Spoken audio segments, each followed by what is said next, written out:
Y vamos a continuar con este hermoso estudio de la palabra del Señor.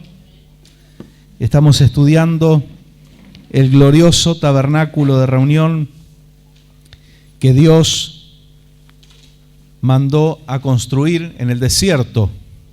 Amén. Nos habla esto de que aún en los desiertos hay un punto de encuentro con Dios. Hay oportunidad de adorar al Señor. Amén. El tabernáculo estaba en el desierto.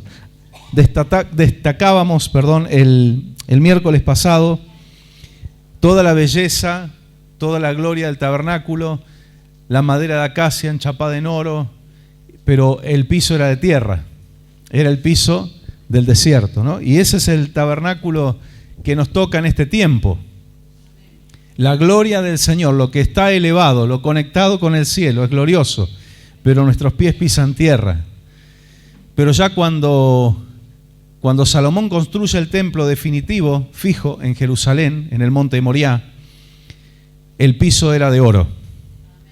Y un día vamos a estar instalados en la tierra prometida, en el reino de los cielos, y la palabra del Señor declara allí en Apocalipsis, calles de oro, mar de cristal. Pero más que referirse a un metal precioso, a lo material, se refiere a que ya no habrá nada con qué contaminar nuestras vidas. Amén. Cuando estemos en el cielo ya no habrá nada que contamine nuestro caminar, nuestros pies. Hoy vamos a entrar en lo que es el mobiliario del templo. Voy a invitar a mi hermana Analía que esté pasando aquí. Ella me va a ayudar con la lectura de la palabra. Aquí hay un micrófono. Hoy entramos en lo que es el mobiliario. Nos vamos a meter, usar nuestra imaginación. Yo le pido que usted utilice su imaginación. Usted está viendo el tabernáculo, está por ingresar al atrio, ¿sí? Usted está afuera, está todo el perímetro y está por ingresar al atrio. Es un gran patio. Y luego adentro está en el medio la construcción del lugar santo y el lugar santísimo, ¿sí? Una construcción rectangular, que es la primera parte del lugar santo, y una parte mucho, no tanto más chiquita, pero sí es la mitad, que es el lugar santísimo, que es como un cubo, 4,5 metros por 4,5 por 4,5 de alto, ¿no? Ese edificio, que es el lugar santo y el lugar santísimo, cubierto, vamos a recordar un poquito por esas 4 coberturas, ¿se acuerda? La de arriba, la piel de tejón, que era impermeable, pero que no tenía atractivo, pero si entrábamos al santuario, nos encontrábamos con el lino, de abajo se veía el lino fino, blanco, pero además con bordados de colores. Esos 4 colores que mencionábamos al principio estaban presentes en todo el tabernáculo. Había querubines bordados, era una obra maravillosa. Esto nos hablaba de conocer la belleza del Señor. ¿Quién conoce la belleza del Señor? Aquel que se introduce en su tabernáculo, aquel que entra en su presencia. Jesús en su humanidad, por fuera era un hombre. Usted veía, y cualquiera de su época veía, y era un hombre más, que sí hacía milagros, era profeta, pero era un ser humano. Sin embargo, Él era Dios. Dentro de ese cuerpo de hombre estaba Dios, ¿sí? Por fuera la piel de tejón, por dentro el lino fino. Ahora estamos entrando al tabernáculo. ¿Y cuál es el primer objeto con el cual nos vamos a encontrar? Lo primero que encontrábamos al trasponer la separación o el límite, el perímetro del tabernáculo era el altar de bronce. Es lo primero que se ve al entrar al tabernáculo. El altar de bronce, o también llamado altar de los holocaustos, ¿sí? Usted mentalícese en esto. No se podía avanzar, no se podía ver todo lo demás si no se pasaba primero por el altar de bronce. El altar de bronce era de madera de acacia, bañada en bronce. Yo intuyo que los baños de metal, ya sea de bronce, baño de oro y demás, no era como ahora que es no sé cuántos micrones le ponen esto es bañado en oro y usted se lava las manos 3, 4 veces y se le va el baño de oro. No, serían unos enchapados gruesos. Usted imagínese que en ese altar ardía el fuego constantemente. Así que adentro estaba la madera.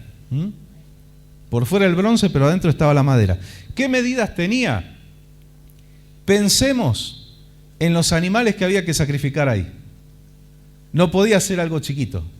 Tenía que tener un tamaño adecuado para los machos cabríos, para los becerros, para los corderos que había que sacrificar allí. Así que tenía 2,30 metros por 2,30 metros y de alto tenía 1,30 metros. Así que lo primero que veíamos era eso, el altar de bronce, 2,30 por 2,30 por 1,30 de alto. Ahí es donde se hacían las ofrendas, los holocaustos. ¿Se acuerdan? Sacrificios de paz, ofrendas de gratitud. El holocausto, que era la ofrenda del todo quemada. O sea, el holocausto era cuando se carbonizaba la ofrenda. Había diferentes tipos de ofrenda. Ahora, ¿qué significa un altar? Un altar significa un lugar elevado. ¿Lo quieren anotar? Un altar significa un lugar elevado. ¿Qué es lo primero que nos trae a la memoria cuando pensamos en sacrificio, en un lugar elevado? Lo primero que pensamos y es, a ver, ¿qué decía? Abraham es uno de ellos, un lugar elevado. Bueno, ahí donde fue el sacrificio de Abraham, apareció un símbolo muy importante, el animalito enredado allí, y una palabra profética de Abraham: en el monte de Jehová será provisto. Fíjate vos que estaba la provisión ahí, pero él habló en futuro. Será provisto, ¿no? Uy, acá tenemos ya otra rama del estudio, ¿no? Hermosa, porque ¿qué pasó? Ahí se hizo el templo, ahí se hacían los sacrificios, pero ahí va a reinar Jesucristo. Ahí va a reinar en el final de los tiempos, en el reino milenial. Y de Él es la figura principal. ¿Y cuál fue el hecho, el acto de Jesucristo por el cual nosotros estamos acá y somos salvos? La cruz. El altar de bronce fundamentalmente representa la cruz de Cristo. Porque Él era, Jesucristo estaba simbolizado, representado en el Antiguo Testamento por el Cordero de Pascua, por aquellos 2 machos cabríos. ¿Se acuerdan en el día del Yom Kippur, que fue ahora hace poco el fin de semana? Se le ponía las manos y se le confesaba los pecados y uno iba al desierto y el otro se sacrificaba. Jesús era esa representación. Cuando Jesús llega, pierde ya valor todas las ofrendas por el pecado. Ahora, ustedes presten atención a esto. Jesús muere, resucita, pero el pueblo de Israel sigue haciendo las ofrendas. Porque el pueblo de Israel no lo recibe a Cristo como Mesías. No lo reconoce. Entonces sigue. Ahora ya esas ofrendas no tenían valor. ¿Por qué será que, entre tantas cosas, porque esto es un universo, ¿no? ¿Por qué será que Dios permite que ese templo sea destruido en el año 70, después de Cristo? Porque ya no se estaban haciendo cosas que no tenían valor allí. Y yo le dije un detalle muy importante. El Señor, cuando comienza a ver un templo vivo, que es la iglesia, nosotros, personas, ya no hay un templo central, porque Israel era templo dependiente. Nosotros no somos templo dependiente, porque nosotros estamos reunidos aquí, somos Cristo dependientes nosotros. Estamos reunidos aquí en Intendente Leyes 521, pero a su vez hay miles de hermanos reunidos en diferentes lugares. No es que si no vamos a Jerusalén, por eso, somos el templo vivo. Sí. Ahora es cuando la profecía que nos ha contado de 70 semanas. Sí. Exacto.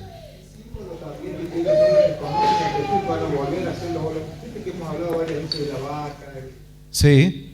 Bueno, ahí es donde Israel está preguntando, Fernando, el tiempo del anticristo, cuando el anticristo haga pacto con Israel y durante 3 años y medio todo va a marchar bien. Israel va a creer que es el Mesías, pero a los 3 años y medio, lo que hace que Israel se dé cuenta que él no es el Mesías es que él cambia las costumbres y hace cesar el continuo holocausto, el continuo sacrificio. Ahí Israel se da cuenta y dice, epa, este no es el Mesías.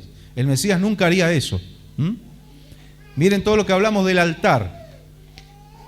El altar simboliza fundamentalmente la cruz de Cristo, donde se entregó en sacrificio por nuestros pecados. Por eso es que aquí, ¿quiénes vienen al altar? Nosotros. Después vamos a hablar de eso también. Nosotros venimos al altar. Aquí no se hacen sacrificios humanos. Aunque hay sectas, aunque lo nieguen, y esté oculto, que hacen todavía sacrificios humanos, pero eso es satánico totalmente. Jesús, o Dios mejor dicho, Dios Padre nunca pidió un sacrificio humano. Usted dirá, pero ¿y qué pasó con Abraham y con Isaac? No, Dios no tenía pensado que lo matara. Le quería mostrar lo que se venía, de que un padre iba a sacrificar a un hijo amado. Piensa en esto. Dios está mostrándole a la humanidad que la salvación va a venir porque un padre va a poner en el altar del sacrificio a su hijo amado. Era él mismo que iba a enviar a su hijo Jesucristo. Amén. En el altar de la cruz. Juan capítulo 3, el Evangelio de Juan. Siempre se entiende esto, muchos lo saben, pero para los que son más nuevitos, cuando decimos Juan es el Evangelio de Juan. Es por defecto. Cuando decimos primera de Juan, segunda de Juan o tercera de Juan, son las cartas que posteriormente él escribe. Juan capítulo 3, versículos 14 y 15. Sí, perfecto. 14 y 15. Escuchen bien esto. Y como Moisés levantó la serpiente en el desierto, así es necesario que el Hijo del Hombre sea levantado, para que todo aquel que en él cree no se pierda, mas tenga vida eterna. Gracias, Jesús. Gracias, Señor, para que todo aquel que en él cree. Y luego el versículo 16 es el versículo de evangelismo por excelencia. Amén. Porque de tal manera amó Dios al mundo, que ha dado a su Hijo unigénito. ¿Y qué dice de nuevo? Para que todo aquel que en él cree no se pierda, mas tenga vida eterna. Pero fíjense el versículo 14. Y como Moisés levantó la serpiente en el desierto, así es necesario que el Hijo del Hombre sea levantado. Él estaba hablando de ser elevado en la cruz. En la cruz. Pensar que el ser humano, en su orgullo, en su individualismo, quiere ser levantado por sobre los demás, quiere ser levantado para ser visto. Jesús vino a ser levantado para morir, para ser sacrificado. Le damos gloria al Señor. Y así como Moisés levantó, ¿quién estaba diciendo esto? Jesús. Jesús mismo estaba diciendo esto, anunciando su muerte. Así como Moisés tuvo que levantar la serpiente en el desierto, ¿se acuerdan?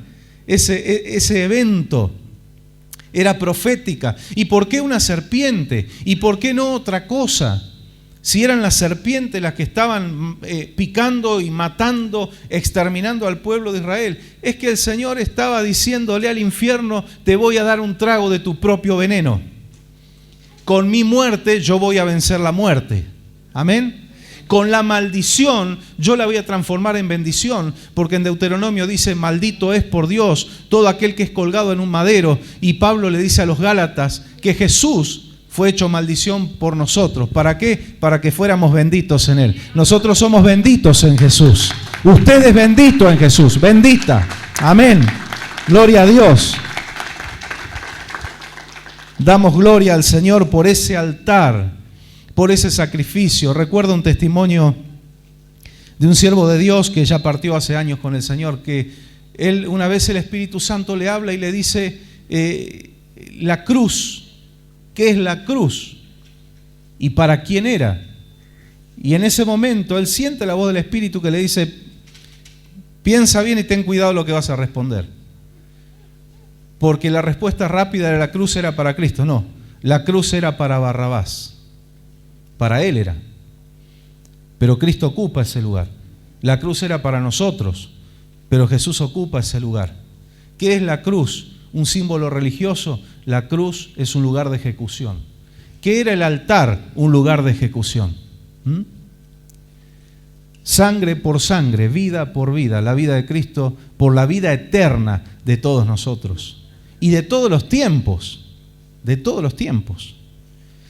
Ahora, ¿qué simboliza también? Y acá entramos nosotros, la muerte, nuestra muerte al viejo hombre, a la vieja naturaleza, porque también tenemos que ir al altar, ¿eh? Nosotros no vamos a morir para salvar a nadie, pero tenemos que morir a nosotros mismos para ser salvos nosotros. Amén. Miren la carta de Romanos, capítulo 6, Romanos capítulo 6, versículos desde el 6 hasta el 8 inclusive. Sabiendo esto, que nuestro viejo hombre fue crucificado juntamente con él, para que el cuerpo del pecado sea destruido, a fin de que no sirvamos más al pecado, porque el que ha muerto ha sido justificado del pecado. Y si morimos con Cristo, creemos que también viviremos con Él. Amén. ¿Qué es lo que quiere decir esto? Yo escuché a un siervo de Dios dar un ejemplo, hacer una teatralización de esto muy buena, muy sencilla, pero para entender qué significa esto. Llamó a un hermano de la congregación y le dijo: tirate en el piso de alfombra, ¿no? Porque acá se congelaría en la espalda, y quédate ahí muerto. Entonces yo voy a hacer el papel del diablo, le tocó un papel feo, ¿no? Pero dice, viene al que está tirado muerto y le dice: hey, abandona la fe y te ofrezco $1.000.000. ¿Qué hace el que está ahí? Nada, está muerto. Hey, te ofrezco esto, aquello, lo otro, todos los reinos del mundo, como le ofreció el diablo a Jesús. Nada, no reacciona. No le hace nada. O sea, ni siquiera está en una batalla, está muerto. No es que está batallando ahí desmayado y medio escuchando, uy, qué buen ofrecimiento, puedo llegar a dejar. No. Está muerto. Entonces lo que el Espíritu Santo nos dice aquí en la palabra es que si estamos muertos al pecado, el diablo no tiene poder sobre nuestras vidas, porque todo lo que quiera venir a ofrecernos para hacernos caer, ni me doy cuenta, estoy muerto. Pero estoy vivo por Cristo, estoy vivo para Cristo. Entonces cuando el Señor me viene a hablar, a Él sí lo escucho, a Él sí reacciono, su palabra sí me va a mover, me va a movilizar, pero lo que el diablo diga, y no, ojo, no quiere decir que no escuchemos muchas veces la voz del enemigo, pero como estamos muertos, no tiene cabida. Cuando le decimos al diablo, no tenés arte ni parte conmigo, ni con mi familia, ni con mi casa, en el nombre de Jesús, yo para tu sistema yo estoy muerto, yo vivo para Cristo. Y miren este versículo hermoso, es uno de mis versículos favoritos, Gálatas 2:20. Con miren, Cristo estoy juntamente crucificado. amén. Y ya no vivo yo, mas vive Cristo en mí. Y lo que ahora vivo en la carne, lo vivo en la fe del Hijo de Dios, el cual me amó y se entregó a sí mismo por mí. Gloria a Dios, qué hermoso versículo. Con Cristo estoy juntamente crucificado. O sea, cuando Cristo muere en la cruz, muerte física, siempre yo remarco esto, ¿eh? A Dios no se lo puede matar. Cuando Cristo está en la cruz, ahí nosotros también, nuestra vieja naturaleza ahí crucificada. ¿Con qué naturaleza resucita Jesús? ¿Cómo resucita Jesús? ¿Con qué naturaleza? Una naturaleza divina, un cuerpo glorificado. Así que se siembra, dice Pablo en 1 Corintios 15, se siembra en corrupción, un cuerpo que se corrompe y se sale en incorrupción, se nace, ¿sí?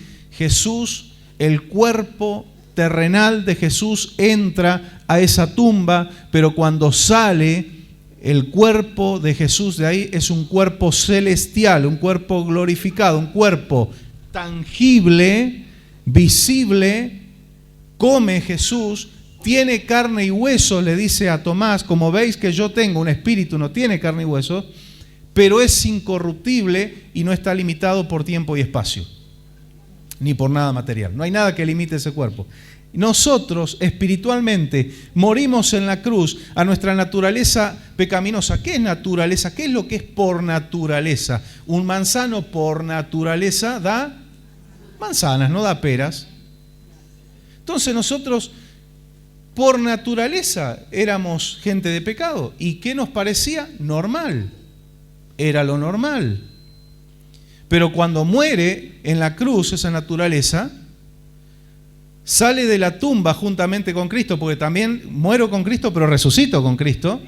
¿Qué sale? Una naturaleza renovada, donde ya en nuestra alma y en nuestro espíritu, si bien todavía estamos en este estuche, pero nuestra alma y nuestro espíritu son incorruptibles, o al menos deben ser. Amén. Deberían ser incorruptibles. Una naturaleza celestial. ¿Qué quiere decir esto?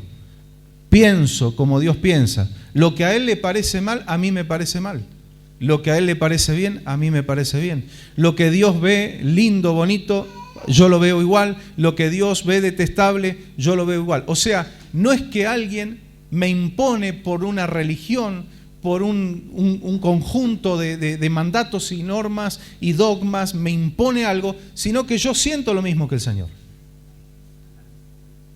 Lo que ahora vivo en la carne, dijo Pablo, o sea, todavía estoy en este cuerpo, decía el apóstol, ya no lo vivo en mi sistema y en el sistema del mundo, sino que lo vivo en la fe del Hijo de Dios que me amó y que se entregó por mí. Amén. Esa debe ser nuestra vida. Y no se sorprenda y no se ponga triste, no se desmoralice cuando vea que usted no encaja en este sistema. Porque si usted encaja en el sistema del mundo, ahí tenga cuidado. Por naturaleza no encajamos en este sistema. Y no es que nos andamos peleando con toda la gente. No nos referimos a eso. Pero nos sentimos muchas veces sapo de otro pozo.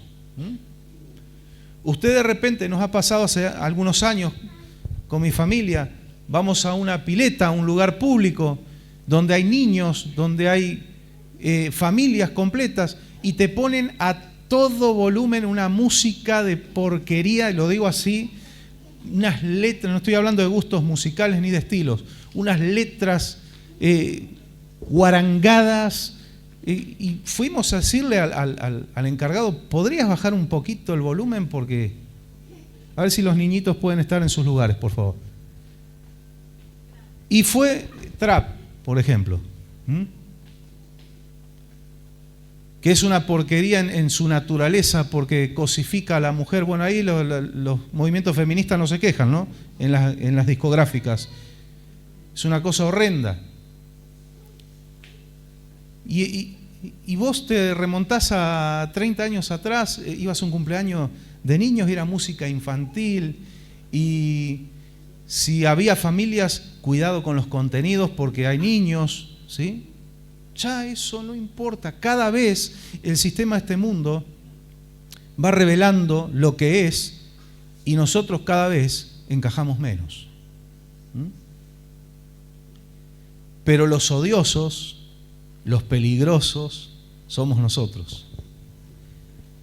¿Lo dijo Jesús? Sí. Dijo, tranquilos cuando los odien a ustedes, porque a mí me odian, entonces ustedes los van a odiar. Jesús nunca dijo, le van a caer bien a todo el mundo. Y a veces nos confundimos cuando entramos al libro de los Hechos y dice que gozaban de buena reputación los apóstoles y el pueblo los apoyaba. Pero no eran todos y no fue todo el tiempo. Porque después la cosa se empezó a poner brava. Cuando los romanos empezaron a perseguir, ya había judíos que se pusieron del otro lado. De hecho, los grandes problemas que tuvieron en diferentes pueblos y ciudades los apóstoles fueron porque los judíos levantaron persecución. A Jesús también. Una semana antes de la cruz le tiraron mantos y palmas y bendito el que viene en el nombre del Señor. A la otra semana estaban gritando, crucifícale. Entonces la realidad no es un momento en la historia que uno a veces toma como que es una regla y una ley. bueno, siempre la gente nos va a amar. ¿Sí? No, eso fue un tiempo. Está relatando un hecho circunstancial, pero la regla es lo que Jesús dijo: el mundo a mí me aborrece y a ustedes los va a aborrecer. Así que tranquilos. No quiere decir que todo el mundo nos odie. No. Tampoco somos paranoicos, ¿no? Hay gente que es muy amable, pero usted imagínese, si se desatara una persecución, serían nuestros mismos vecinos los que nos denunciarían. El que hoy te saluda bien, a menos que entregue su vida a Cristo de verdad, sería el que te denuncia. Esos compañeros de la fábrica con los que te podés juntar a comer un asado o salir a tomar algo, serían los que te estarían enviando a la prisión. Por eso Jesús dijo: mi familia y mis amigos son los que hacen la voluntad de mi Padre. Entonces estamos muertos. El altar de bronce es para nosotros también. Jesús es el que hace el sacrificio vicario, o sea, el que paga los pecados de todos. Nosotros no. Nosotros tenemos que mandar al altar a morir nuestra naturaleza humana para poder recibir la naturaleza divina. Ahora, seguimos avanzando. Usted imagínese, entró al atrio, vio el altar, hay humo constantemente. A veces hay un olor que no es muy agradable cuando hay algo que está del todo quemado. Usted, cuando se le quemó, creo que a alguno se le quemó la comida alguna vez. Bueno, no fui yo el único. Es desagradable el olor, se llena de humo la casa y hay que abrir todo, ¿no? Pero cuando algo se está asando, huele rico. O sea, había a veces un olor desagradable y a veces había un buen olor. Pasamos el altar. Y antes de entrar a la puerta, por la puerta del santuario, que es el lugar santo, donde sí tenían acceso los sacerdotes, ya el pueblo no entraba ahí. El pueblo quedaba en el atrio. Pero antes de entrar al lugar santo, nos encontramos otro objeto. Así que había dos objetos afuera. El altar de bronce y el otro era el lavacro, la fuente de bronce. Sabe que la Biblia no especifica las medidas. Yo creo que se lo dejó a criterio de los que la fabricaron. Tenía que ser una fuente con un pedestal en el cual el sacerdote, cuando iba a entrar a ministrar, para esto era el lavacro, tenía que lavar, escuche bien, sus pies y sus manos. No era para bañarse, era para lavar sus pies y sus manos, porque si entraba, mire qué drástico que era, si entraba al santuario sin lavarse las manos y los pies en ese lavacro, en esa fuente de bronce, moría.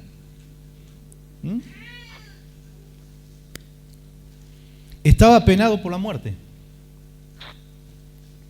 Yo les voy a leer, en Éxodo 30, versículo 17 al 21, y luego Analía va a leer en Éxodo 38, 8. Miren, Éxodo 30, segundo libro de la Biblia, versículos 17 al 21.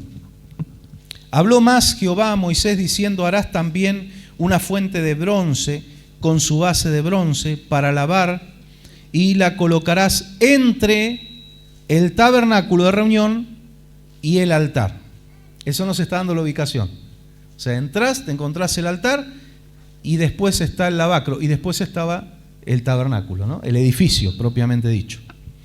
Ahí está la ubicación. Y dice: y pondrás en ella agua, y de esa agua se lavarán Aarón y sus hijos las manos y los pies. Cuando entren en el tabernáculo de reunión, se lavarán con agua para que no mueran.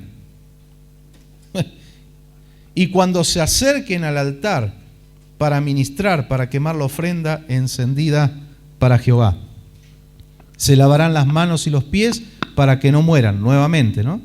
Y lo tendrán por estatuto perpetuo él y su descendencia por sus generaciones. Y ahora en el capítulo 38, versículo 8 de Éxodo también. También hizo la fuente de bronce y su base de bronce, de los espejos de las mujeres que velaban a la puerta del tabernáculo de reunión.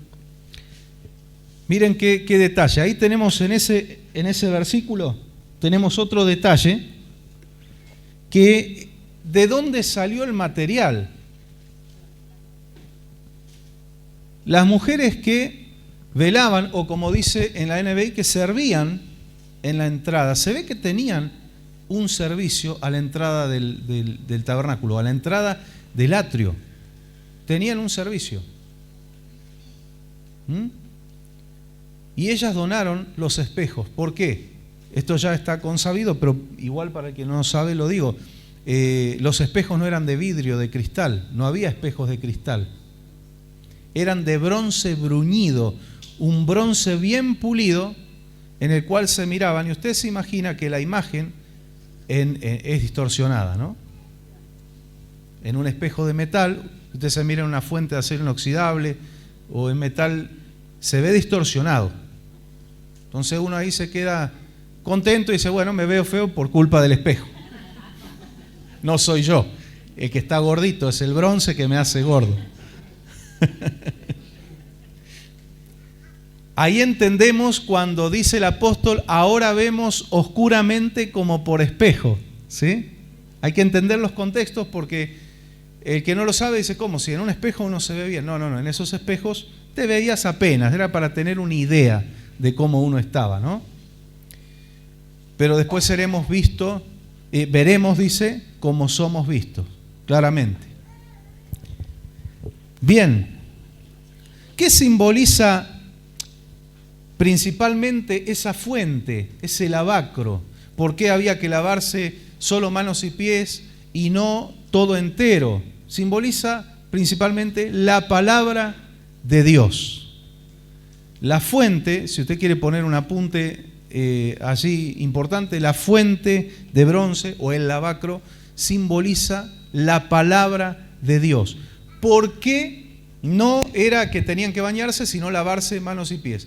Porque los sacerdotes, cuando eran consagrados, recibían una purificación completa, cuerpo entero. Pero después, en el día a día, en el diario, solo había que lavarse manos y pies. El espejo, una de las cosas que hace la palabra, y es muy clara, no es de bronce, sino que la palabra es un espejo moderno, es reflejarnos claramente nuestra realidad. ¿Qué hace la palabra? Refleja nuestro aspecto espiritual, nuestra alma, nuestro cuerpo. Yo por fuera puedo maquillar mi realidad, pero por dentro la palabra me ve como soy. Había una película que tiene varios años ya, que es una comedia, donde el protagonista ve a las personas por cómo son por dentro. De repente ve a una mujer que es anciana, pero él la ve, una mujer bella, joven. ¿Por qué? Porque era una buena persona. Y de repente ve a una chica joven, muy bella, y la ve deteriorada, horrible su aspecto, porque era una mala persona, ¿no? Es una película, es ficción. Pero la palabra de Dios lo que hace, y esto no es ficción, es justamente mostrar cómo nos vemos por dentro. Nos desnuda, sí. Por eso dice que discierne los pensamientos, ¿no? Juan 13, 10. Juan capítulo 13, versículo 10. Jesús le dijo, el que está lavado no necesita sino lavarse los pies, pues está todo limpio, y vosotros limpios estáis, aunque no todos. ¿Por qué no todos? ¿Para quién era ese palito? No. ¿Quién?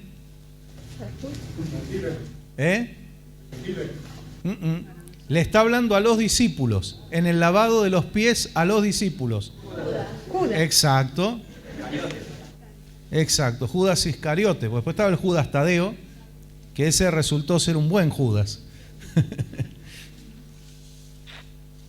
Le tiró, y se ve que Judas tenía una cintura para esquivar esa, porque estaba ahí el tipo, se hacía el sonso él. ustedes ya están limpios. Ahora, ¿qué dice el capítulo 15, versículo 3 de Juan? Ahí un poquito adelante. Ya vosotros estáis limpios por la palabra que os he dado. Perdón. Ya vosotros estáis limpios por la palabra que os he dado. Miren qué hablado, clarito, perdón. ¿no? Que os he hablado. Sí, y nos ha dado también.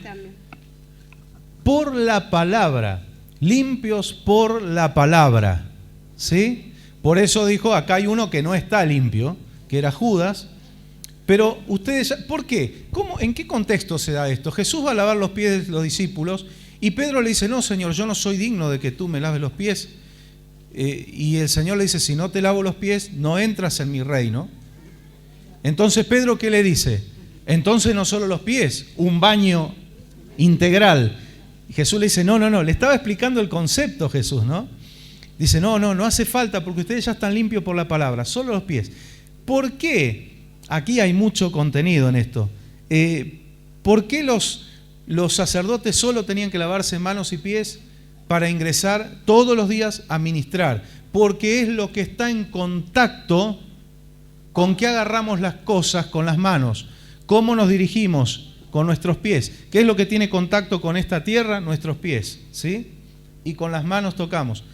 ¿Y por qué no tenían que bañarse? Porque ya cuando fueron santificados y fueron consagrados como sacerdotes, ya habían recibido una purificación completa. Ahora, en el tiempo de la gracia, Jesús enseña este concepto y dice, ustedes ya fueron limpios, ya fueron lavados, ahora solamente los pies, ¿no? ¿Qué nos dice eso a nosotros? Vamos de nuevo al tabernáculo. Nosotros ya pasamos por el altar de bronce. ¿Qué es el altar de bronce? La muerte de Cristo. La sangre de Cristo nos limpia de todo pecado. Pero también ahora a nosotros nos dice, haced morir lo terrenal en ustedes. Entonces ahora nos dio una tarea a nosotros. Pasamos primero por la sangre de Cristo, pero ahora antes de entrar al tabernáculo tenemos que meternos en la palabra. Usted y yo, el día que hicimos nuestra oración, alguno la hizo aquí en la iglesia, otro quizá en su casa, otro quizá por la calle, donde le cae la ficha, el Espíritu Santo lo convence de pecado y le dice, Señor, yo me arrepiento de mis pecados y te recibo como mi Salvador, como mi Señor, con las palabras que usted haya usado, no importa, el Señor miró su corazón. En ese momento, ¿qué es lo que somos en Cristo? Reyes y sacerdotes. ¿Amén? Amén. Entonces usted es consagrado como sacerdote del Señor y la sangre de Cristo lo limpia completo, usted lo transforma, lo dedica al Señor. Pero usted y yo todos los días renegamos en el tránsito, a veces una situación en la casa, a veces una situación en el trabajo y nuestros pies de pisar esta tierra se van ensuciando. Tenemos que correr a la palabra. ¿Para qué? Por supuesto a la sangre de Cristo, ¿no? También, nunca pierde vigencia. Pero corremos a la palabra. ¿Para qué? Para ver cómo tengo que actuar en esta situación según la palabra. Cómo tengo que actuar en aquella situación según la palabra. Y de esta forma, la palabra va limpiando nuestras vidas. Porque nos va enseñando cómo Dios quiere que vivamos y actuemos. ¿Qué le dijo el salmista en el Salmo 119, versículo 9, a los jóvenes? Pero esto aplica para todas las edades. ¿Con qué limpiará el joven su camino? Con guardar su palabra. Voy a hacer otra figura para que lo podamos entender. El altar, ya pasamos por el altar es la gracia, ¿sí? El altar es la salvación por fe, pero el lavacro son las obras. ¿Qué está primero? El altar. Después vienen las obras. Ahí está el problema del orden de factores en la vida de mucha gente. Muchos creen que por obras son salvos. Cuando yo digo soy salvo por mis obras, estoy poniendo el lavacro antes del altar. Yo quiero remarcar esto, la ubicación del mobiliario del templo era estratégica, estaba dando un mensaje. No era primero el lavacro y después el altar. Era primero el sacrificio de Cristo nos limpió, Él nos hizo sus hijos, pero ahora me encarga a mí ese trabajo, las buenas obras. el lino fino, blanco, limpio, resplandeciente, Apocalipsis capítulo 19, son las buenas obras de los santos. Esa es la vestimenta. Por eso el Señor dice, no sea que sean hallados desnudos. O sea, que no tengamos obras que agraden a Dios. Entonces, primero el altar. O sea, soy salvo por la fe en el sacrificio de Cristo, pero después el Señor me pide manos limpias y pies limpios. Fui lavado y consagrado como sacerdote de Dios cuando Él entró en mi vida, cuando yo me arrepentí de mis pecados, pero todos los días yo tengo que limpiarme. Eso nos encarga a nosotros el Señor. Y vamos a lo que dice Santiago, la fe sin obras es muerta. O sea, se lo digo de esta forma, mire, una figura. El altar sin el lavacro, tiene que estar el lavacro ahí. Paso por la cruz de Cristo, pero voy a la fuente de la palabra. Vosotros estáis limpios por la palabra. Pero yo aquí pisaron tierra, se ensuciaron, hay que lavar los pies. Tocaron, hay que lavarse las manos. Y es muy estricto porque dice, el que no se lava manos y pies antes de entrar a ministrar, va a morir. Entonces el Señor dice, yo quiero que se santifiquen. Yo quiero que vivan una vida conforme a mi voluntad. No van a ser salvos por eso. Ustedes ya son salvos porque aceptaron mi sacrificio, pero esa gracia va a generar como fruto, y vuelvo a este concepto, por naturaleza. No es que me tengo que esforzar, soy una porquería de persona, pero me esfuerzo por parecer un buen cristiano. No. Si tengo cosas malas, me quebranto, voy a la cruz. Porque, escuche esto, qué lindo, ¿no? Dice que también, si usted prestó atención a los detalles, también para volver a hacer los sacrificios en el altar había que ir a lavarse las manos y los pies. ¿Cómo transcurre nuestra vida? Pasamos por el altar, nos limpiamos en la palabra, pero a veces tenemos que volver al altar. A veces tenemos que volver a la cruz de Cristo. Tenemos que volver a sus pies. Yo creo que todos los días, ¿no? Y no es porque estemos revolcados en pecado, pero siempre hay algo. Cuando el Espíritu Santo está en tu vida y en mi vida, había cosas que antes eran normales para vos y hoy te sentís manchado y decís, no, estoy desagradando al Señor. Y eso te lleva otra vez al altar.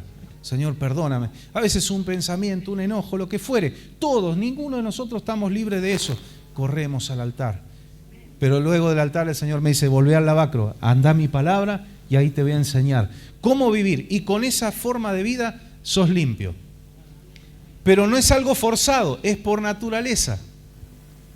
Por eso habla del fruto del Espíritu Santo. Y de las obras, por el contrario, las obras infructuosas de la carne, ¿no? Bien.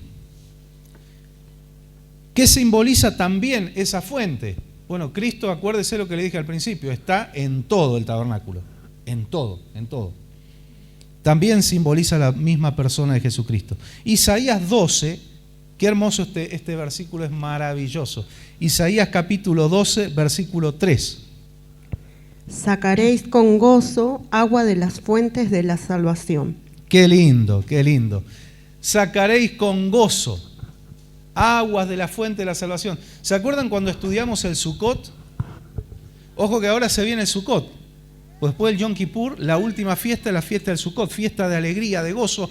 ¿Se acuerdan cómo eran los sacrificios, los animales en el altar y se le echaba arriba vino? Un vino de buena calidad tenía que ser. Había que comprarlo en Galilea Wine para no clavarse, un vino bueno. Y no sé si venden agua mineral porque también había libación con agua. ¿Y de dónde se sacaba el agua? Se sacaba del Siloé, unos 700 metros desde el altar hasta donde estaba el Siloé, y venían en el Sukkot. Estoy hablando de la fiesta del Sukkot, la fiesta de las enramadas. Venían cantando, alabando al Señor. Salmo 118 era uno de los salmos del Sukkot. Este es el día que ha hecho el Señor, nos gozaremos y nos alegraremos en él. Amén. Amén. Voz de júbilo y de salvación hay en la tienda de los justos, porque la diestra de Jehová hace proezas, hace valentía. Dígale amén al Señor, créale al Señor, porque esto es para nuestra vida, para nuestra casa, para nuestra familia. Gloria a Dios. Gloria al Señor. Y este versículo hablaba de ese momento porque sacaban el agua del Siloé, que significa enviado. ¿Quién es el enviado?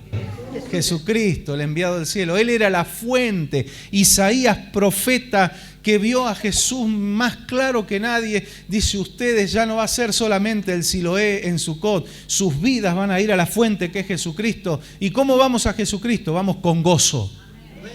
Y Señor, a veces yo voy llorando, sí, voy llorando por las situaciones, porque tengo una prueba, porque hay una dolencia, por algún problema, pero cuando voy a sacar esa agua que renueva mi vida, voy con gozo. Esa agua me genera gozo. La tristeza es por las situaciones, pero lo dejo a los pies de Jesús. Yo voy a sacar el gozo que hay en esa fuente. Hay gozo en la presencia del Señor. Hay delicias a su diestra para siempre. Amén. Gloria a Dios.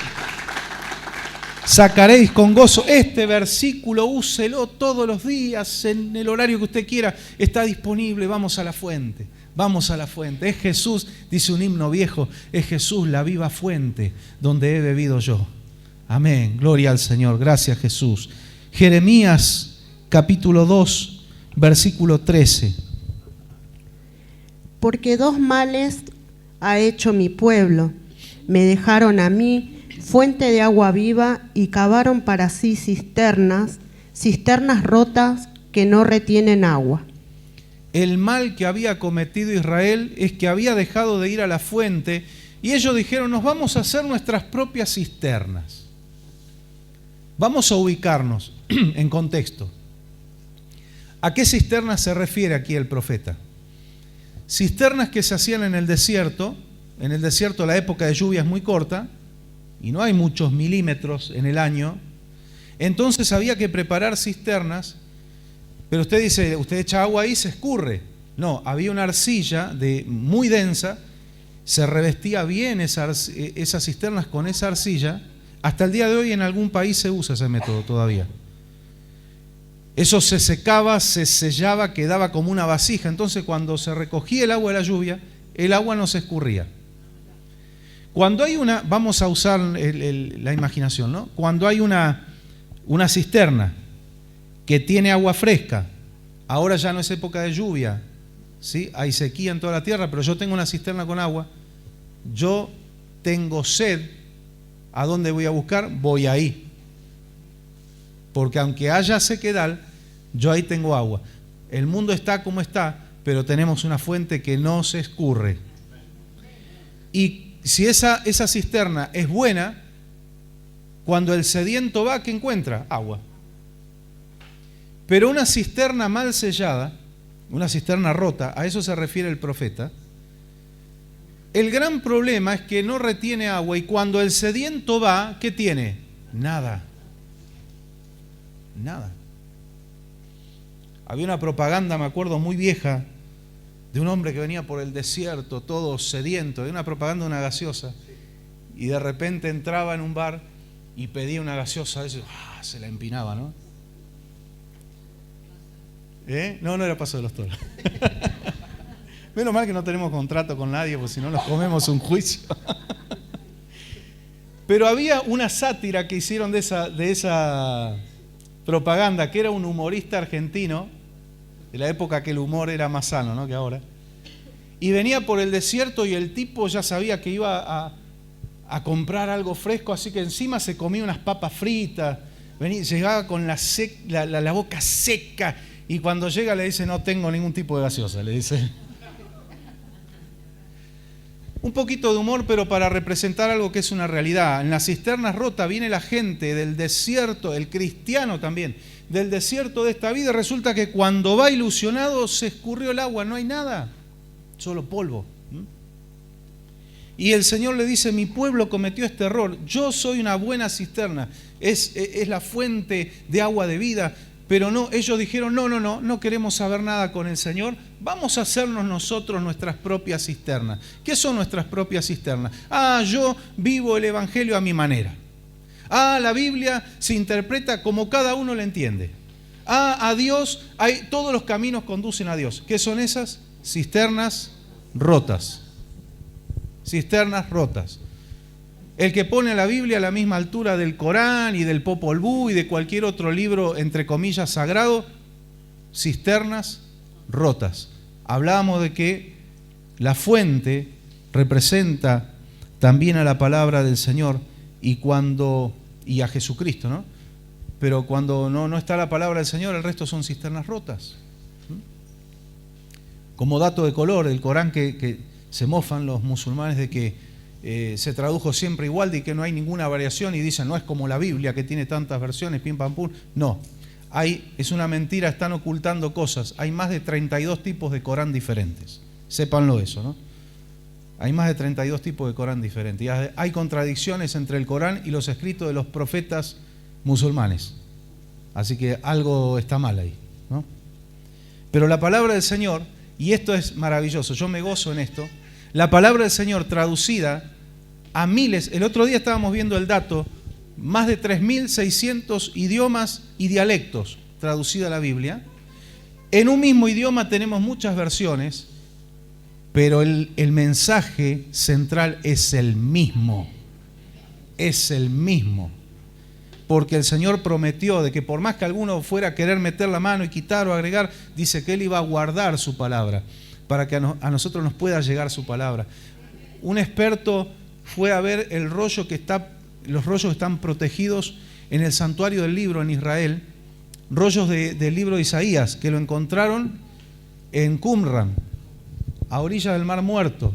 Y él se llevó su Biblia moderna, la Biblia que ellos usan, que nosotros usamos, y dice, yo me maravillé de que cuando leí esos rollos antiguos que están allí preservados, y leí mi Biblia, decía lo mismo. Decía lo mismo. Y después dije, ¿por qué me sorprendo? Si el Señor dijo que iba a guardar su palabra. Qué maravilloso. A mí me gusta cotejar versiones y yo no encuentro contradicciones, sino que cotejando versiones lo que hay es todavía una ampliación conceptual muy buena. ¿Por qué yo lo expliqué esto? Porque a veces algunos versículos los leemos en la versión 60, otros en la NBI o en otra versión. En la versión que yo encuentro el concepto más contundente y claro para explicar algo es la versión que uso. Pero salvo alguna por ahí muy adulterada que pueda haber, pero la mayoría son buenas, son buenas versiones. Así que tranquilo, el que tiene una NBI o el que tiene una 60, no sé si alguien tiene la Reina Valera de 1909, creo que no, Susi tiene una. Es palabra de Dios, es palabra de Dios. Y es autónoma, es viva, vive por sí misma, se explica a sí misma. Por eso insistimos en estudiar la palabra, para que usted no sea engañado por nadie, por nada ni por nadie. El que conoce el contexto bíblico, por más que venga algún vivo y le saque un texto de contexto para inventarle algo, usted va a decir, no, como Jesús. ¿Qué hizo Satanás? Usó la Biblia. Tírate de acá arriba porque dice la palabra que a sus ángeles mandará acerca de ti, que te guarde para que tu pie no tropiece en piedra. Quería que Jesús se suicide.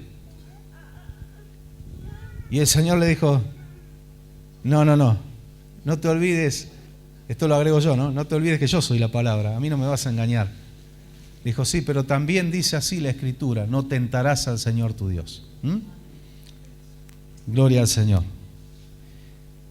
Bien, el candelabro de oro. Ahora, ¿qué hacemos? Ya pasamos por el altar, pasamos por el lavacro, no sin antes lavarnos manos y pies. Ahora estamos purificados. Esto nos habla a todos los que servimos a Dios en diferentes servicios, lo que fuera, el servicio que hacemos, purifiquémonos todos los días antes de tocar lo sagrado. Por eso el sacerdote no se podía contaminar con ningún muerto, aunque fuera de su familia. Santifiquémonos. Sí, ya fui lavado por la sangre de Cristo, ya me entregué a Él, pero me tengo que santificar antes de venir a tocar lo sagrado, que puede ser un instrumento musical, puede ser un elemento de limpieza, puede ser una herramienta para la construcción o mantenimiento del templo, lo que fuere. Santifiquemos nuestras vidas. Cuando vivimos con este concepto, vamos a vivir metiéndonos en la palabra, vamos a vivir más en comunión con Dios. Nuestro servicio va a ser más efectivo, más poderoso, va a tener más respaldo de Dios. Vamos a ir como la luz de la aurora, en aumento hasta que el día es perfecto, ¿no? Dejamos de hacerlo como algo con lo cual tengo que cumplir y nada más. No, me paso por la fuente y me lavo manos y pies. Señor, quita toda contaminación de mi mente, de mi corazón. Yo quiero ir a servirte como a ti te agrada. Y a veces hay una batalla interna, sí, hay cosas de nuestra naturaleza, pero nos humillamos ante Dios. Nos humillamos ante Dios. Así que no entramos, ya ahí se quedó el orgullo, se quedó en la fuente. La vanidad se quedó en la fuente. Y ahora sí, nos metemos adentro del edificio y vemos el lino limpio, resplandeciente, los querubines, los bordados, esa maravilla, ¿no? Ya estamos adentro del lugar santo. Bien. ¿Qué encontramos en el lugar santo? Yo me paro en la entrada del lugar santo y veo allá, de aquel lado, la menorá, que es el candelabro, con 7 lámparas. Veo hacia este lado la mesa con los panes de la proposición. 12 panes caseros, ¿sí? Apilados en 6 y 6. Usted ya sabe lo que representa, ya vamos a otro día entrar ahí. Miro al medio, ¿qué veo? El cortinado, el velo, que es el que cubre el lugar santísimo. Y antes del velo, ¿qué es lo que está pegado al velo? Ese pequeño altar de oro, que era el altar del incienso. Ahora, como nosotros estamos habilitados a meternos en el lugar santísimo, nos metemos tranquilos, ¿sí? ¿Y qué encontramos? El arca del pacto. Y ese era todo el mobiliario del templo. Bien, ahí está. Miren qué hermosura eso. Entonces el candelabro tenía 7 lámparas que estaban continuamente encendidas. Guarde este concepto en su corazón y en su mente. Continuamente, no se podía apagar el candelabro. Al igual que en el altar, continuamente estaba la luz encendida. ¿Con qué ardían? Con aceite de oliva. El aceite de oliva se usaba para combustible también. ¿Qué representa? Representa a la iglesia de Cristo que alumbra al mundo, pero no tiene luz propia. Ese candelabro recibía constantemente el suministro de aceite. Alumbramos por medio de la obra del Espíritu Santo. Amén. Mateo capítulo 5. También. Mateo capítulo 5, vamos a leer desde el 14 hasta el 16 inclusive. Vosotros sois la luz del mundo. Una ciudad sentada sobre un monte no se puede esconder, ni se enciende una luz y se pone debajo de un almud, sino sobre el candelero, y alumbra a todos los que están en casa. Así alumbre vuestra luz delante de los hombres, para que vean vuestras obras, vuestras buenas obras, y glorifiquen a vuestro Padre que está en los cielos. Amén. Ahí tienen, para que vean qué cosa. La gracia de Dios por la cual fui perdonado. Sí, un poquito más que eso, que vean vuestras buenas obras. La gracia de Dios está, Él cumplió, Él murió, resucitó, ahora a mí me corresponden las buenas obras. Pero ahí está. Vosotros sois la luz del mundo. ¿Cómo tiene que iluminar la iglesia? Constantemente. No, hoy me animo y invito a la iglesia, predico, mañana me da vergüenza. No, constantemente alumbrando con las buenas obras, con una vida que marque diferencia, con la gloria del Señor reflejada en nuestros rostros. Amén. Y dice una luz, no se prende para poner... ¿Se acuerdan cuando vimos lo que era un almud? Es como un cajoncito de madera, tipo una tolvita, que servía, se enrasaba, se ponía el cereal y se enrasaba, servía como medida del cereal. Entonces, ¿qué dice el Señor? No prendan una vela o una lámpara y la ponen abajo del cajoncito ese tapada, porque pasan dos cosas. Primero, no alumbra, pero hay otra cosa, se apaga, se asfixia. El creyente que no muestra a Cristo se asfixia espiritualmente.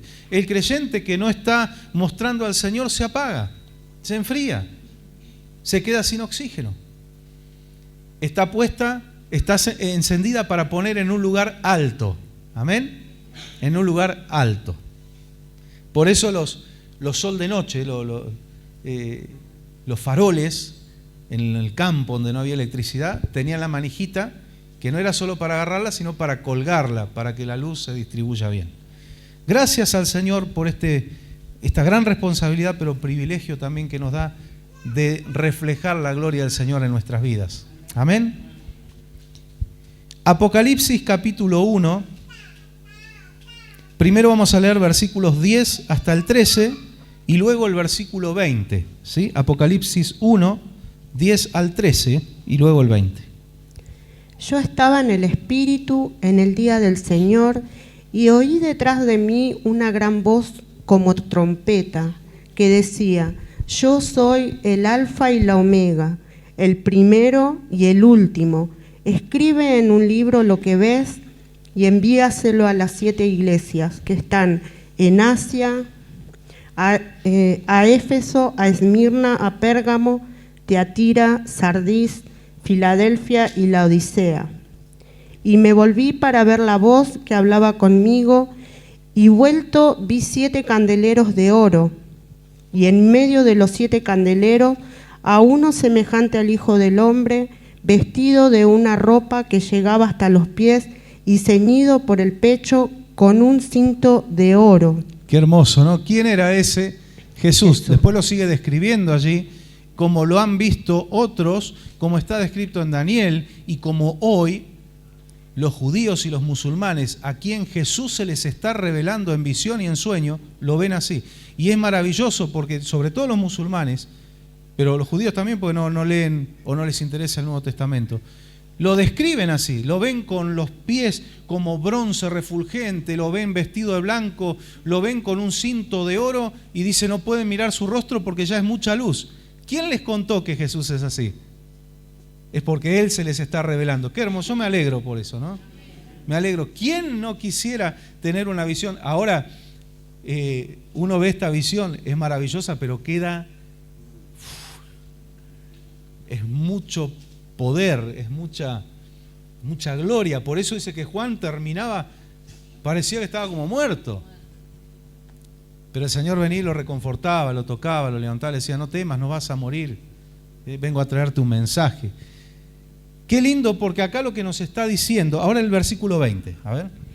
El misterio de las 7 estrellas que has visto en mi diestra y de los 7 candeleros de oro. Las 7 estrellas son los ángeles de las 7 iglesias y los 7 candeleros que has visto son las 7 iglesias. Ahí está. Las 7 estrellas, aquí está traducido como ángel. Ángel significa mensajero. Se está refiriendo a los pastores de cada iglesia. El Señor dice, yo los tengo en mi mano derecha. Son los pastores de cada iglesia. Aquí está hablando de la iglesia en todo el mundo, pero representada por esas 7 iglesias de Asia Menor, que ahora quedó en lo que es territorio turco, en Turquía. Eso representa la iglesia de todo el mundo, un número perfecto, el 7. Y está utilizando un número simbólico. Y dice, ¿y los candeleros que son las iglesias? ¿Y quién estaba parado en medio del candelero? Jesús. Por eso la iglesia debe ser cristocéntrica. En torno a Cristo podemos hablar de sanidad, de liberación, de transformación de vidas, de prosperidad también. Ojo, con el equilibrio bíblico. Porque también los mensajes exitistas que han venido también un poquito allá del norte han generado frustración en muchos creyentes. Cuando algo está desequilibrado con la palabra, va a traer problemas. No va a edificar, va a traer problemas. El concepto bíblico de la prosperidad. Pero de todo eso podemos hablar si tenemos a Cristo en el centro, al arrepentimiento y el perdón de pecados como eje central del Evangelio. Al predicar el Evangelio, bautizarlos y hacerlos discípulos como la gran comisión que el Señor nos encargó. Si sacamos eso del medio y hablamos solo de prosperidad, de sanidad y que nos va a ir bien, somos simplemente gente que da una charla motivacional. Nada más. Ya el Evangelio no difiere de eso. El Evangelio incluye las pruebas, incluye las luchas, incluye lo que le dije hace un momento. Jesús dijo, a mí me odian, a ustedes lo van a odiar. En el mundo tendréis aflicciones, pero confíen en mí, yo he vencido al mundo. Los envío como ovejas en medio de lobos. Eso está incluido. En el Salmo 23, versículo 1, Jehová es mi pastor, nada me faltará. Y uno cuando escucha eso, lo primero que dice, no me va a faltar el alimento, la comida, la ropa. Sí, también el Señor dice, hay otra parte, tampoco te faltarán las pruebas. Tampoco te faltará el enemigo enojado en contra de ti. Pero yo siempre digo, ¿cuál es nuestra fortaleza? Si no, yo soy el primero que salgo corriendo. Es que Jesús es mi pastor, es tu pastor. Él es nuestro pastor. Él es nuestro pastor. Gloria al Señor. ¿Qué hace el pastor cuando viene un lobo? Se quiere meter entre las ovejas, ¡pum! Garrote. Y afuera, con el lobo no tiene que haber misericordia. Uno no puede ser condescendiente con el lobo. Ahora la oveja, la que es débil, uno la levanta, la alza, la ayuda, la lleva en una carretilla si es necesario, ¿no? Que muchas veces tenemos que carretillar un poco para que el creyente agarre envión, pero son ovejas del Señor. Amén. Y la oveja está destinada a la salvación. La oveja está destinada a experimentar la gloria del Señor. Y Jesús en el medio. Jesús es el centro. Y así como es el centro de nuestra predicación, es el centro de todo lo que hacemos. Es el centro de tu vida. Es el centro de tu casa. Jesús parado en medio del candelabro. El aceite alimentando la luz. ¿Qué nos dice? Dependemos de Jesús, dependemos del Espíritu Santo. Si no, no iluminamos. Pero también representa a Jesucristo. Juan 8:12. Otra vez Jesús les habló diciendo, yo soy la luz del mundo. Amén. El que me sigue no andará en tinieblas, sino que tendrá la luz de la vida. Amén. Él a su vez es el candelabro. Sin Él no hay luz. Sin ese candelabro en el santuario estaba todo a oscuras. ¿Por qué? Porque era el único medio de luz que había allí. Y cuando entrábamos al lugar santísimo, ¿qué es lo que alumbraba? La misma gloria del Señor. Ya ni siquiera era un objeto. La gloria del Señor se presentaba, iluminaba todo. ¿Cómo pasó en la creación? Esto ustedes lo saben, pero lo voy a repetir y alguno que esté mirando lo va a aprender. ¿Por qué el Señor hizo la luz en el primer día si el sol y la luna fueron creados en el cuarto? ¿Por qué?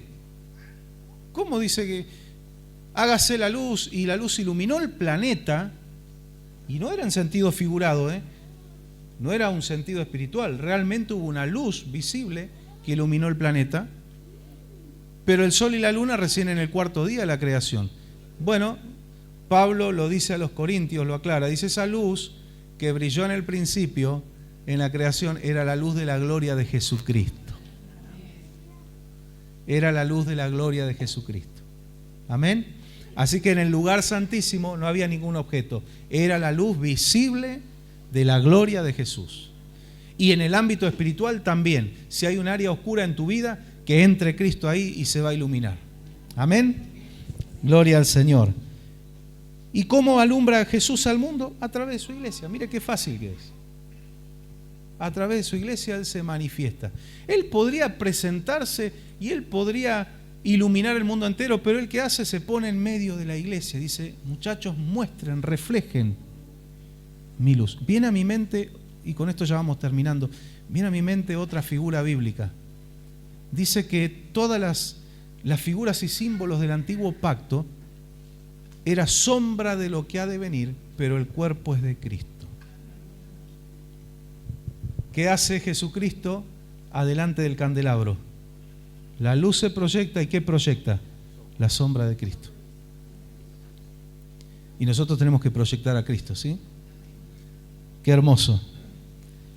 Un detalle más, un detalle importante, era de oro puro. El candelabro era de oro puro. El Señor nos pide pureza. Pero ¿sabe aproximadamente cuántos kilos de oro se utilizaron para fabricar el candelabro? Haciendo la transformación de pesos y medidas, 33 kilos de oro puro. ¿Qué le dice esto a usted? de Cristo. 33 kilos de oro puro.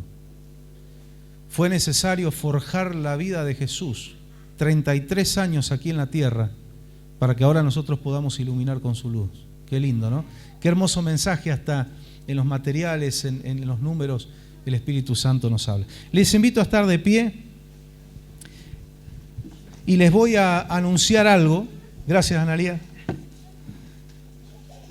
El próximo miércoles vamos a hacer un pequeño paréntesis y luego vamos a seguir con los muebles que faltan, el mobiliario que falta, pero prepárese el que le ha quedado una gratitud, un testimonio. Vamos a hacer una reunión de testimonios el próximo miércoles a las 20 horas. ¿Sí?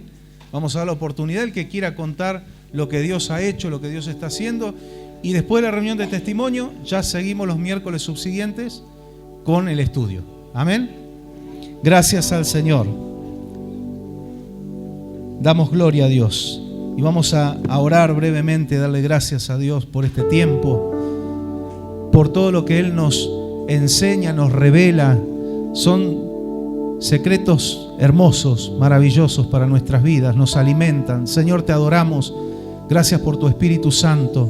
Gracias por tus palabras que nos limpian, nos enseñan cómo vivir de una manera que a ti te agrade, Señor. Y tenemos gratitud en nuestros corazones. Yo tengo gratitud en mi vida y aquí junto con mis hermanos y hermanas unimos nuestra adoración, nuestra alabanza, nuestra fe. Te decimos gracias, Señor.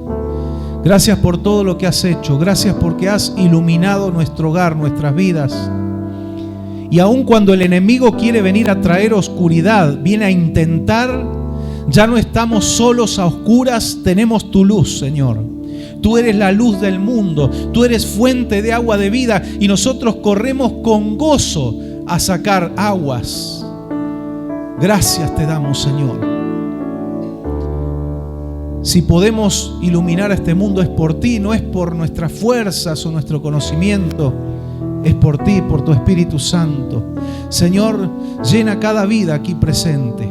Que nunca nos falte el suministro de tu aceite, Señor, para que no nos apaguemos. Que nunca escondamos nuestra luz para que no nos asfixiemos, sino que podamos en alto glorificar tu nombre. Bendice a cada uno de mis hermanos, cada familia presente, cada familia representada, cada uno de los que está mirando o escuchando a través de los medios de comunicación. Los bendecimos. Que reciban, Señor, los milagros que están esperando para que tu nombre una y otra vez sea glorificado y exaltado. Tuya es la gloria y la honra, Señor. Y dejamos, como te cantábamos al principio de este encuentro, dejamos toda nuestra ansiedad sobre ti, porque tú cuidas de nosotros, Señor. En estos tiempos donde todo lo que se vive genera ansiedad en la gente, genera afán, genera temores, y aún a nosotros muchas veces quiere invadirnos, pero Señor, corremos a tus pies y dejamos toda nuestra ansiedad. Tú cuidas de nuestras familias, de nuestras casas. Tú cuidas de nuestra economía. Tú cuidas de todo, de cada área de nuestra existencia. Tus palabras nunca entrarán en desuso. Tus palabras son poderosas. Tus promesas son sí y son amén. Hoy y siempre, Señor. Gracias por tu fidelidad. Adoramos tu nombre en esta noche. Y te pido tu bendición y tu cuidado sobre cada uno de mis hermanos y hermanas al regresar a sus hogares. Protégelos y que lleven esta gloria a sus casas, Señor. En el nombre de Jesús. Amén. Gloria a Dios. Denle un aplauso al Señor para glorificarle, para exaltarle. Amén. Bendito es su nombre. Bendito es el nombre del Señor. Gloria a Dios. Gracias al Señor.